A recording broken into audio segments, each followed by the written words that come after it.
Hi everybody សួស្តីអ្នកទាំងអស់គ្នាថ្ងៃនេះខ្ញុំនឹងនាំអ្វីដែលថ្មីសម្រាប់ចាត់ជួយបងប្អូនសាជាថ្មីម្ដងទៀតហើយថ្ងៃនេះខ្ញុំនឹងនាំអ្វីដែល app មួយថ្មីដែលមានបងប្អូនខ្លះស្គាល់ហើយមានបងប្អូនខ្លះទៀតក៏មិនទាន់ស្គាល់ដែរ app នោះគឺមានឈ្មោះថា Swagbucks គឺជាកម្មវិធីមួយដែលយើងប្រើប្រាស់គឺដើម្បីសវែងទៅលើការទិញទំនិញឬការមើលវីដេអូចឹងបងប្អូនហើយមួយវិញទៀតតាក់ទងនឹងលេងហ្គេម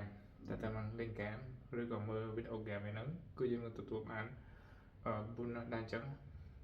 ហើយនៅក្នុងកម្មវិធីនេះដែរលក្ខណៈនៃការដកប្រាក់របស់វាគឺយើងដកតាមរយៈ PayPal និង gift card ហើយនិង Amazon ហើយឡាក់ទៀតចឹងហើយនៅក្នុង app នេះដែរគឺមានអ្នកដកប្រាក់បានពិត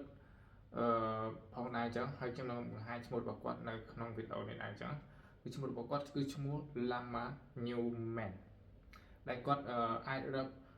លុយតាមនៅក្នុង app នេះរយៈពេល13ខែមានន័យថាគាត់រកបាន$1200ចឹងបងប្អូនចឹងសម្រាប់បងប្អូនយើងអ្នកដែលនៅខ្មែរយើងអាចសាកលេងនៅកម្មវិធីនេះដែរទៅយើងនឹងអាចដកលុយបានដែរចឹងយើងអាចដកលុយតាមរយៈ PayPal នៅស្រុកខ្មែរយើងក៏អាចដកលុយបានដែរមានបងប្អូនយើងខ្លះក៏មាន account PayPal ក៏អាចវាលុយចិញ្ចោដកបានដែរចឹងបងប្អូនចឹងថ្ងៃនេះខ្ញុំនឹងចែករំលែកនៅ app មួយហ្នឹងទេបងប្អូនអាច download ហើយមានកន្លែងណាយល់របៀបចុះឈ្មោះអាច comment នៅខាងក្រោមអាចសួរខ្ញុំបានសម្រាប់កម្មវិធីនេះមួយដែរវាថ្មីសម្រាប់បងប្អូនអរគ្នាហើយនឹងបើសិនជាមានកន្លែងណាបងប្អូនអត់យល់ឬក៏ពីរបៀបដកប្រាក់ឬក៏មិនទៀតបងប្អូនអាច comment ប្រាប់ខ្ញុំនៅខាងវីដេអូខាងក្រោមនេះចឹងបងប្អូនអូខេសម្រាប់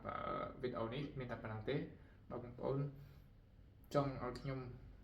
មានអ្វីដែលថ្មីទៀតអាច comment ប្រាប់ខ្ញុំនៅក្នុងវីដេអូខាងក្រោមហើយខ្ញុំនឹងធ្វើទៅតាម fan